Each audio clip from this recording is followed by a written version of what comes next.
Welcome to the Tech Egg. Don't get scrambled. Enjoy the video. In this video, I will show how to change spark plugs in Subaru Impreza. Start by parking on level ground and engaging the parking brake, then let the engine cool completely. Remove the negative battery cable and clear debris around the ignition area. Label coil packs before removal to keep order. Use a spark plug socket with a 5/8 extension and clean the well. Gap new plugs to the manufacturer specification and torque to the correct value. Begin with cylinder 1 and remove only that coil pack to keep wires organized. Inspect the coil boot for cracks and replace if needed, then set it aside on a clean cloth. Use a long spark plug socket and extension to break the plug loose, turning counterclockwise slowly. Extract the old plug straight up to avoid damaging the threads. Clean the well again before installing the new plug to prevent debris contamination.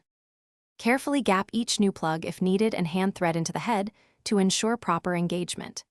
Use a torque wrench and apply the manufacturer recommended torque, typically a low value, to avoid stripping the aluminum threads. Reinstall coil packs in the order you removed them and reconnect any electrical connectors securely. Reattach the negative battery terminal last and start the engine to check for smooth idle and absence of misfires before closing the hood. Thanks for watching. Consider subscribing if I helped unscramble your problems.